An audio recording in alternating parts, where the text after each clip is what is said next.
Olá, como vão as senhoras e os senhores? Eu espero que estejam todos bem.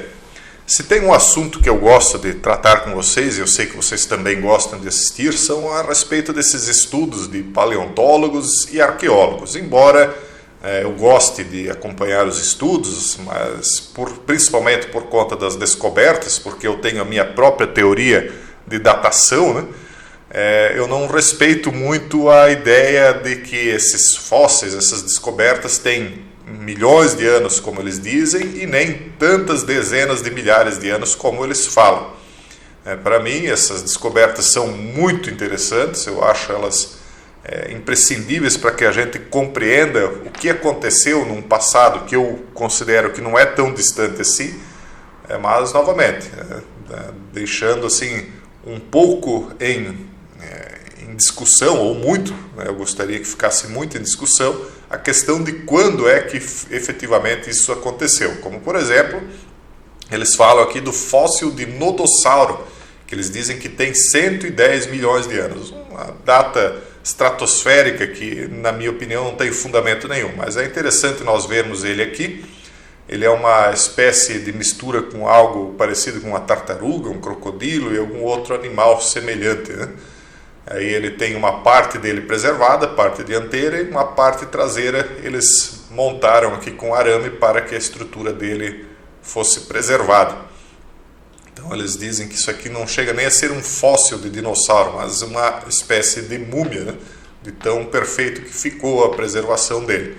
Então eles acham que essa fêmea aqui de 110 milhões de anos do Nodossauro teria sido arrastada para o mar, por um rio que inundou, afundou, pousou de costas, foi pressionado no oceano e lá ficou.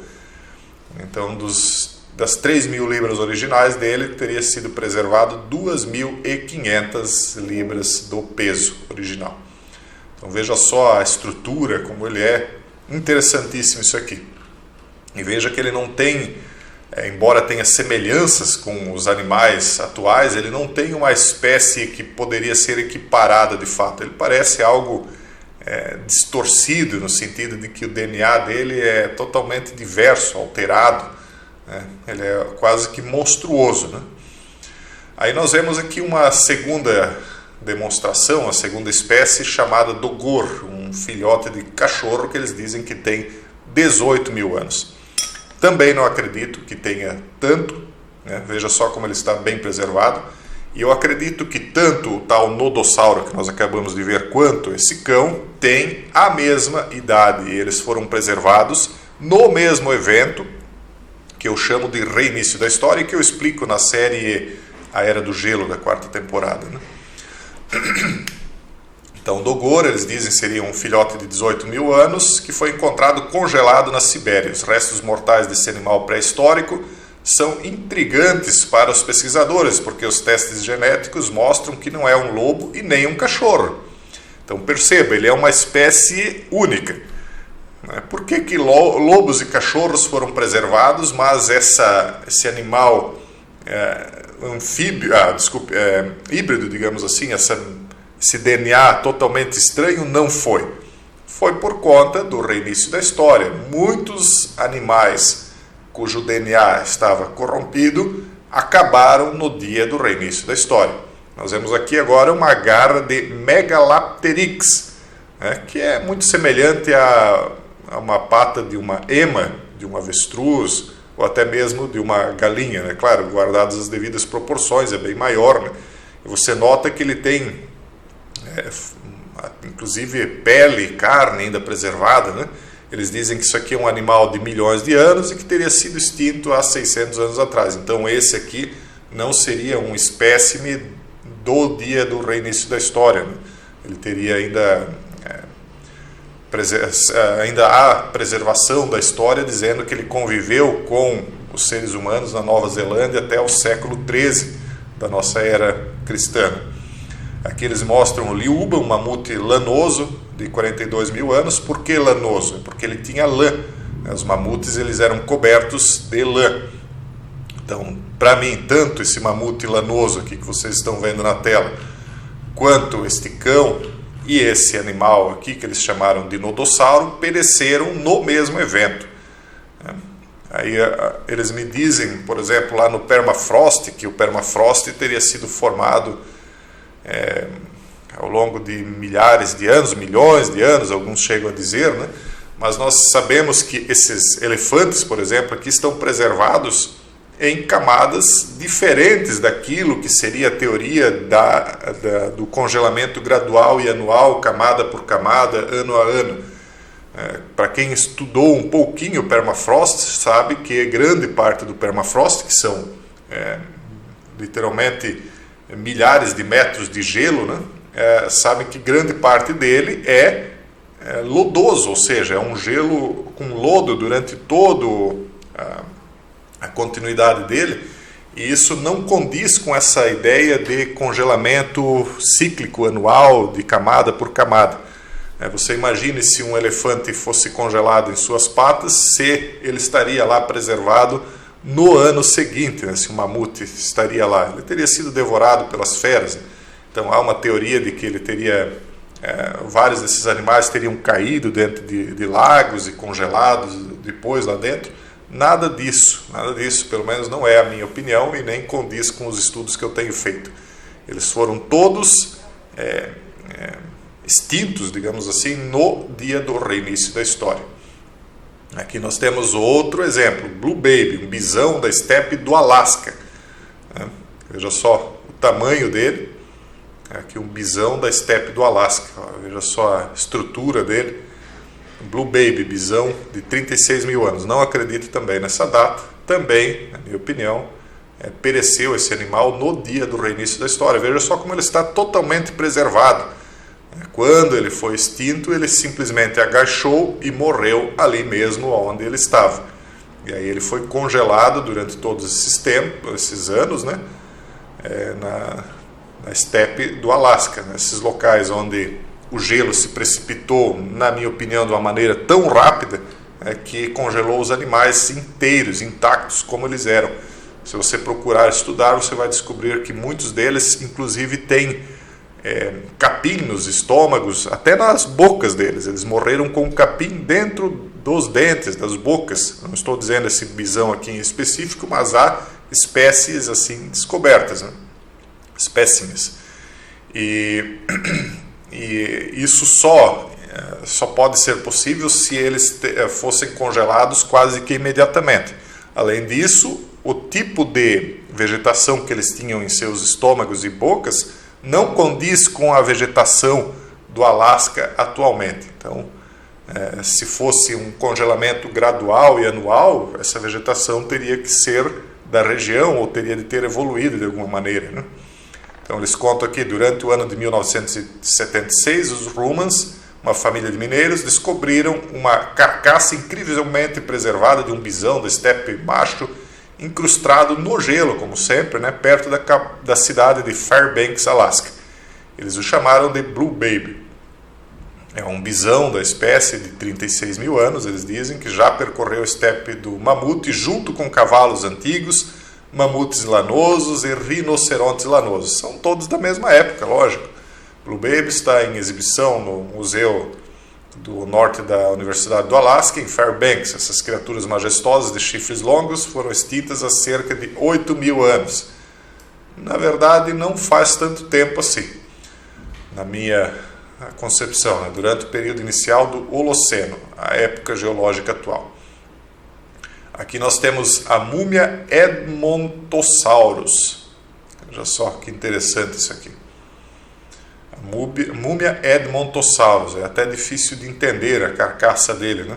Então aqui está o corpo, as patas e a cabeça inclinada para trás. Aqui o pescoço dele, né? Há mais de um século, uma equipe de pai e filho de paleontólogos descobriu um local excepcionalmente bem preservado.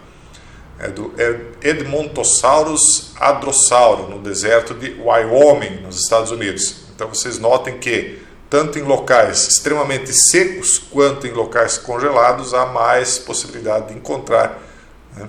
Porque a água, ela, por um lado, ela proporciona o apodrecimento, né? Então, locais muito secos é mais difícil de apodrecer, mas por outro lado, também, se ela estiver congelada, lógico que ela preserva, né, a carne. Então a qualidade da preservação era tão surpreendente que a pele, os ligamentos e vários outros artigos de tecido mole estavam em condições suficientes para conduzir uma pesquisa aprofundada. Aqui está mais uma vez aí para vocês darem uma olhada. Na minha opinião, também foi junto com os mesmos animais anteriores. Aqui, ó, potro siberiano, 42 mil anos. Veja a espécie dele, veja como ele é mais... Ele é diferente, né? Aqui a parte da pata mais... como é que se diz? Mais distante do corpo, ela parece mais grossa do que a própria coxa do animal, né?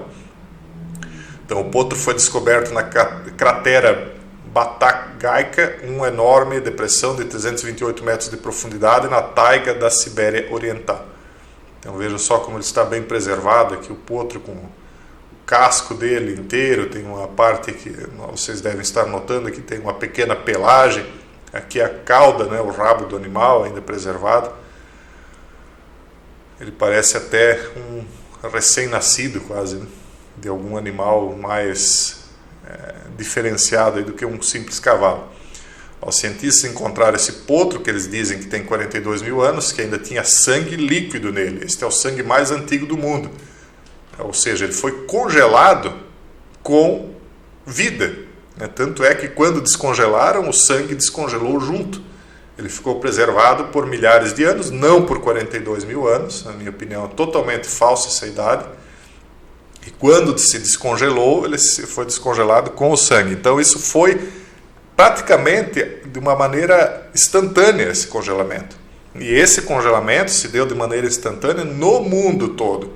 Ou melhor, na área mais ao norte do mundo e mais ao sul, né?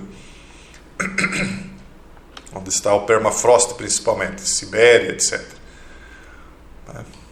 Vamos a outra aqui, é mais um mamute lanoso. Esse aqui ainda sobrou mais lã dele, né? Note como ele era uma espécie peluda. Então já era uma região mais fria do mundo, né? Normalmente os pelos se desenvolvem por conta de estar aí em regiões mais frias. Note que ele é um mamute loiro, né?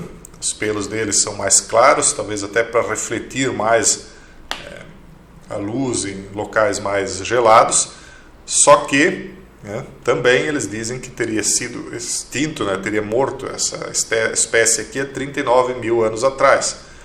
Yucca, um mamute peludo mumificado que vagou pela Terra há cerca de 39 mil anos atrás, falsa, na minha opinião. A data, Yucca foi encontrado no permafrost, como sempre, siberiano, e tinha entre 6 e 11 anos quando morreu. É um dos mamutes mais bem preservados da história da paleontologia. Yucca permaneceu em boas condições porque permaneceu congelado por um longo período de tempo ininterrupto. O mamute, veja só como eles falam aqui. Não é a minha teoria, mas a teoria deles é: o mamute caiu na água e atolou em um pântano, não conseguiu se libertar e morreu. Devido a esse fato, a parte inferior do corpo, incluindo o tecido da mandíbula e da língua, foi muito bem preservada. A parte superior do tronco e as duas pernas que estavam no solo foram roídas por predadores pré-históricos e modernos e quase não sobreviveram. Embora a carcaça tenha sido congelada por milênios, os cientistas foram capazes de extrair sangue corrente de Yucca. Então, assim, ó, pessoal, eles estão dizendo que ele tombou, né, para cima e ele foi roído nas patas. Só que ele provavelmente foi roído mesmo, mas não por predadores pré-históricos, porque os predadores anteriores ao reinício da história, eles se acabaram juntos com o Yucca, então não tinha nenhum predador ali para roer as patas dele. Agora, conforme o gelo foi descongelando, aí os predadores modernos, sim, encontraram a carcaça, parte dela exposta já do gelo descongelado, e o gelo continua descongelando desde o reinício da história, e aí eles simplesmente comeram porque a carne estava totalmente preservada, como se tivesse sido colocado dentro de uma criogenia. E de maneira alguma ele caiu dentro de água, atolou em um pântano. Isso é fantasia, porque se fosse assim, eles estão dizendo que esses milhares e dizem até milhões de animais que estão dentro do permafrost teriam sido idiotas o suficiente para cair dentro de lagos e pântanos que depois congelaram. Mas, enfim, é É a teoria aí que eles desenvolveram. Aqui nós temos o Vale das Baleias, né? Essas aqui não são tão interessantes, mas vamos ler aqui, o Vale das Baleias, no deserto ocidental do Egito, contém inestimáveis vestígios de fósseis das primeiras e agora extintas as baleias. Foi declarada Patrimônio Mundial da Unesco em julho de 2005 por suas centenas de fósseis de algumas das formas mais antigas de baleia, a Archaeocete. É interessante sim nós vermos isso aqui, só que é mais interessante para sabermos que em algum momento todo esse deserto aqui foi água, né? Ou elas simplesmente foram empurradas por uma grande quantidade de águas que pode ter surgido, ou que surgiu, melhor dizendo, no dia do reinício da história. E aí, conforme as águas foram baixando, as baleias ficaram em locais que não havia água, né? E aí sobrou apenas a carcaça delas nesse grande cemitério de baleias antiquíssimo. Bom, pessoal, eu vou deixar o artigo para que vocês leiam. Eu sempre gosto de trazer esse tipo de matéria aqui para nós analisarmos em conjunto. Espero que vocês tenham aproveitado e entendido um pouco da minha teoria. E no mais, deixo um forte abraço a todos vocês e até o próximo vídeo, se Deus quiser.